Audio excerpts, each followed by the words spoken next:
según Eurostat. Usted dijo que sus mejores datos siempre serían mejores que el peor del Partido Popular. Bueno, esto es ya una mentira, pero en los presupuestos generales del Estado que usted presenta habla de una tasa de paro para el año que viene del 12,5. La partida dedicada a desempleo es la que más sube de los presupuestos, el 24,3.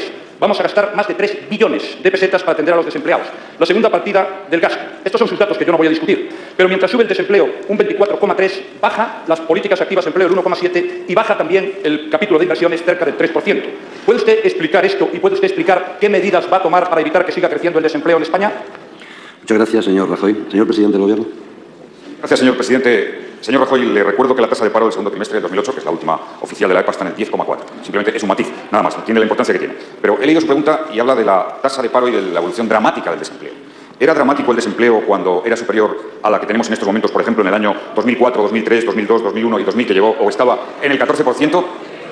Usted formaba parte de ese gobierno. Y desde luego en aquel momento era milagro, lo que ahora es dramático. Una tasa de paro que puede estar entre el 11 o el 12% cuando estaba en el 14%. Y le sorprende al señor Rajoy el gasto que vamos a dedicar a desempleo. Bueno, en esto ha tenido un gesto de sinceridad, porque yo entiendo que a lo mejor no le guste el gasto que se destina al desempleo. Y es lógico que no le guste o que le sorprenda, porque ustedes en el 2002, ante una elevación de la tasa del paro, lo que hicieron fue un decretazo para recortar derechos a los desempleados que costó una huelga general. Por tanto, su interés por los desempleados, ya lo demostraron al Gobierno, es cero. Lo que ha hecho nuestro Gobierno es, de acuerdo con los sindicatos, mejorar la protección a los desempleados hasta alcanzar la máxima cobertura que ha habido en toda la etapa democrática y, por supuesto, garantizar unas prestaciones mejores en la situación de desempleo. Y para que el empleo vuelva a tener un ritmo de creación, que es lo que todos deseamos, es evidente que tienen que darse dos condiciones. Una buena política económica y una buena política económica como la que nos ha llevado a este Gobierno a crear casi 3 millones de empleo en la legislatura pasada y llevar la tasa de paro al 8%, la más baja de la historia. Una buena política económica, fundamentalmente reducir los presupuestos, y unas condiciones económicas internacionales adecuadas. Muchas gracias. Gracias, señor presidente. Señor Rajoy. Muchas gracias. Señor presidente, el señor Solbes dejó una tasa de paro del 23%. Y la tasa de paro el año que viene es mayor que cuando usted llegó al Gobierno. Ese es el balance de su gestión. Habla usted mucho del pasado y debería hablar del futuro. Su política económica consiste fundamentalmente en no hacer nada. Usted no gobierna. Hace muchas declaraciones, algunas muy imprudentes, como las que hizo en Nueva York o como las que hizo ayer en el Senado. Toma usted muchas decisiones equivocadas y cuando tiene que tomar decisiones se equivoca más todavía. Los presupuestos generales del Estado son unos presupuestos, lo dice usted, con más déficit, con más desempleo, con más impuestos, con menos dinero para la inversión productiva, sin ninguna medida que sirva para generar empleo en España, que es el objetivo capital o debería serlo de cualquier gobierno, y encima no hace usted reformas estructurales. Sinceramente, su política económica es un auténtico fracaso y está creando muchísimos problemas a los ciudadanos españoles. Muchas gracias.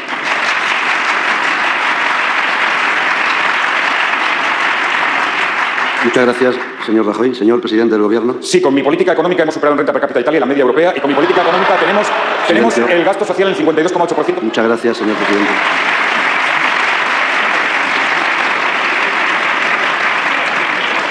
Pregunta ahora de la diputada señora Saez de Santamaría. Muchas gracias, presidenta. Señorías, muchos españoles se preguntan cuánto cuesta una campaña electoral. Sus promesas electorales de la última campaña costaron al menos 6.000 millones de euros. 6.000 millones de euros que hemos pagado todos los españoles y que han repartido de 400 en 400 euros íntegramente a todos los millonarios y a ningún mileurista. Los españoles se preguntan también de dónde sale ese dinero. Y yo se lo voy a decir. La mitad, 3.000 millones del recorte a la sanidad pública que le han hecho ustedes a las comunidades autónomas. 3.000 millones que servirían para hacer nuevos hospitales o recortar las listas de espera. Otros 700 millones de la financiación que recortan a los ayuntamientos. Financiación que se destinaba a atención social o a guarderías.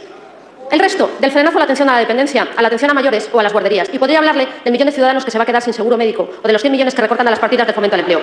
Señoría, después de lo que acabo de decirle, ¿puede usted seguir afirmando que su partido no recorta derechos sociales? Gracias, señora Saez de Santamaría. Señora vicepresidenta del Gobierno. No hay recortes ni en financiación autonómica ni local, ni recortes sociales. Más de la mitad del presupuesto va a prestaciones sociales.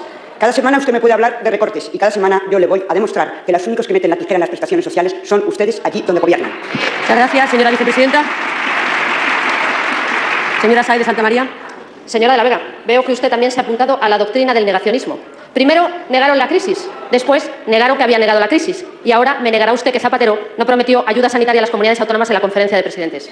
Señoría, niega usted más que Pedro que Pedro Solbes. Llevan meses negando los recortes sociales que no han dejado de hacer desde que empezó la legislatura. Mire, señoría, asuman la verdad. Y la verdad es que ustedes recortan las prestaciones sociales a los ciudadanos. Recortan y obligan a recortar porque quitan lo que prometieron a otros. Con ustedes es muy buena la frase de nosotros invitamos, pero que paguen otros. Y ahora, señora de la Vega, tiene usted dos opciones. Puede aprovechar su tiempo en contestarme a mí la pregunta o puede ponernos verdes a mí y al resto de mi grupo. Pero tenga presente una cosa. Estos, a los que usted llama de todos, son también a los que llaman para sacar a España de la crisis. Gracias, señora Sáenz de Santamaría. Señora vicepresidenta del Gobierno. No dicen la verdad y manipulan. Ustedes son los que dicen más dinero para sanidad y al mismo tiempo dicen sí, pero no nos obliguen a gastar todo el dinero en sanidad. Sí, no se escandalicen. Esa es la pura realidad. ¿Quieren que hablemos de sanidad? Hablemos de sanidad. Hay dos comunidades autónomas que son las que menos invierten en sanidad. Son las que tienen las competencias. Nosotros les hemos dado 8.000 millones más. ¿Sabes cuáles son? Madrid y Valencia. En las dos gobiernan ustedes. Así que, señoría, más invertir en sanidad pública y menos privatizar. Eso es lo que ocurre. Y de paso, señoría, les podrían decir a sus alcaldes que inviertan más en políticas sociales. Lo que pasa es que hay que gastar en otras cosas y cuando ya no tienen dinero y se les acaba, lo que no pueden hacer es poner ni escuelas ni centros para mayores, como ocurre en Madrid. Mira, señoría, digan la verdad. Este gobierno va a invertir más de la mitad del presupuesto en educación, en vivienda, en pensiones y en dependencia. Por cierto, en dependencia, recordar al presidente del gobierno que vamos a subir un 33% nuestra inversión. Y ustedes en estos momentos ni siquiera son capaces de decir y de reconocer cuántos dependientes existen en la Comunidad de Madrid para que les podamos atender. Y fíjese, y mientras todos nos apretamos el cinturón, ustedes en Valencia no son ni siquiera capaces de presentar un sistema de control de cuentas, mientras la justicia investiga las cuentas de algunos de sus ciudadanos ejemplares. Mire, señoría, ¿sabe lo que le digo? Usted la semana pasada se remitía al señor Montoro. Efectivamente, eso es el pasado. No me extraña porque efectivamente sus ideas, señoría, sí que están congeladas y sus falsos argumentos son un auténtico recorte a la inteligencia. Muchas gracias.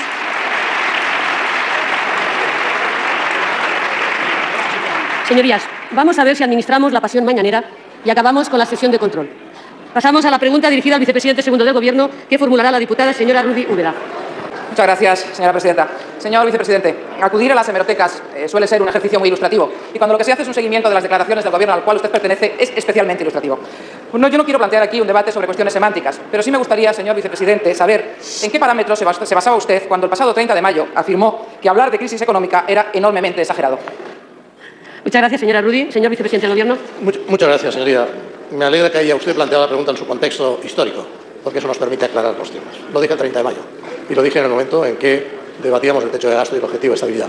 En aquel momento, la información disponible era del primer trimestre de ese año, con un crecimiento de la economía del 0,3 intertrimestral y del 2,6 anual. Por lo tanto, en línea con lo que estaba sucediendo en otros países. Con esa información y ante la polémica de la existencia de crisis o desaceleración, fue cuando dije que hablar de crisis me parecía enormemente exagerado, lo cual no quería decir que no hubiera sectores específicos de dificultades. Gracias, señor vicepresidente. Señora Rudy. Muchas gracias, señor vicepresidente. Mire, solamente por situarnos en el contexto de las fechas. Hace un año, cuando se debatían los presupuestos generales del Estado, usted decía que el señor Rajoy partía de una visión apocalíptica de la situación. Yo no voy a referirme aquí cuando nos acusaron en campaña electoral de antipatriotas por hablar de que se venía encima una crisis. Y lo que sí le voy a recordar, señor vicepresidente, es que usted a lo largo de la campaña electoral, en enero del 2008, cuando usted tenía en su poder y sabía que el déficit de la balanza por cuenta corriente era del 10% aproximadamente, cuando en el mes de febrero usted sabía que el IVA, la recaudación por IVA había bajado entre un 14 y un 16%, y cuando usted sabía también y tenía en su poder que el índice sintético de actividades anunciaba desde 2007 un cambio de ciclo, seguían empeñados en negar la crisis económica. Sé que me va a decir, y no tengo tiempo suficiente para debatir sobre ello, que la crisis nos ha venido de fuera. Usted sabe mejor que yo que hay crisis que viene de fuera. La crisis inmobiliaria, la burbuja inmobiliaria venía anunciada por los expertos desde hacía varios años y también la falta de competitividad de la economía española.